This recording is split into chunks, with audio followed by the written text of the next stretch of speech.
शुरू होती है जहाँ हुलुलु नामक एक ग्रह था जिसमें कई देश थे। यह ग्रह आकार में बहुत बड़ा था। ऐसा ग्रह जहाँ दुश्मनी, झूठ, ईर्ष्या, नफरत, बदला जैसी चीजें को जाना ही नहीं जाता था। सब लोग ईमानदार, सच्चे, प्रेम भाव से रहने वाले लोग थे। देश अलग थे क्योंकि लोगों का रहन सहन और भाषा अलग थे। लड़ाई झगड़ा जैसी कोई घटना ही नहीं होती थी। इस ग्रह में जादू तो नहीं, लेकिन जादू से बढ़कर शक्तियां चलती थी जो इनके पूर्वज ईश्वर नामक ग्रह से लेकर आए थे।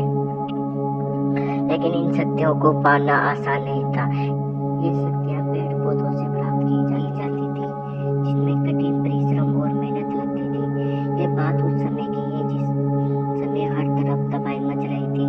लोग इधर उधर भाग रहे थे। चारों ओर तबाही और हड़कंप मचा हुआ था।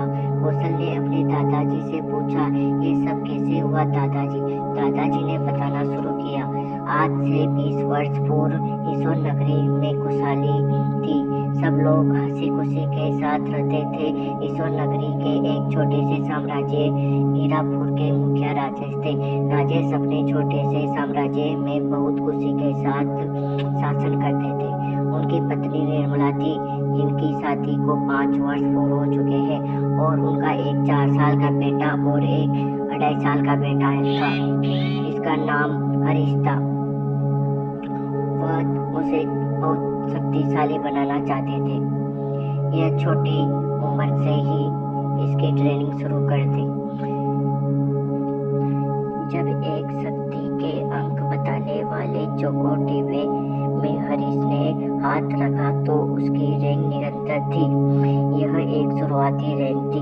मुखिया राजेश अपने बेटे से बोला, तू 2 साल का था तब से तेरी ट्रेनिंग शुरू कर दी और तू अभी तक शुरुआती रैंक में ही है। तेरे साथ वाले बच्चे अकस्मात रैंक पार कर चुके हैं। हरीश छोटा बच्चा था। उस समय उसके पिताजी ने उसे थोड़ा सुनाया फिर छोड़ दिया। इस दुनिया में शक्ति बटी हुई थी। पहली रैंक निरंतर, दूसरी रैंक अकस्मात, तीसरी सृष्टि, चौथी संकट। इस प्रकार से रैंक बटी हुई थी। राजेश अपने बच्चे की रैंक को बढ़ता न देखकर दुखे हुए। हरीश को घर जाने पर उसकी माँ ने भी बहुत सुनाया और उसके छोटे भाई ने भी उसका मजाक बनाया।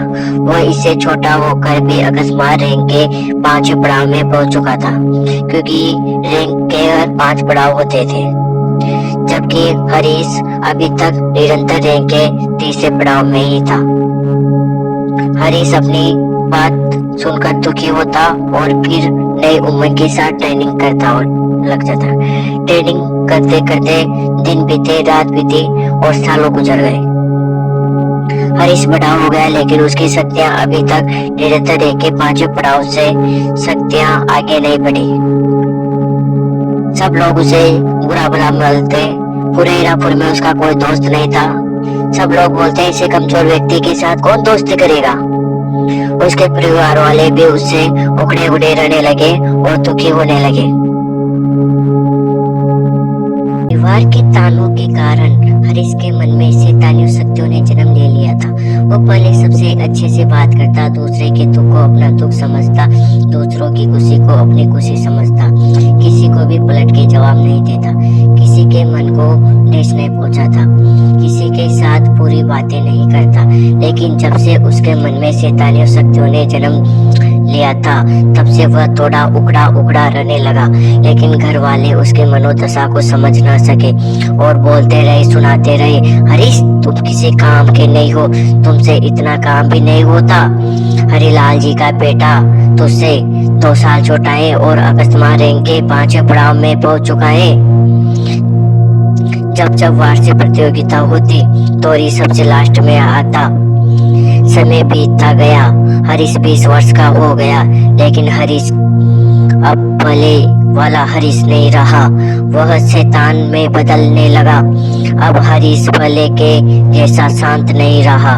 उसके मन में शैतानी शक्तियों ने पूरी तरह से कब्जा कर लिया।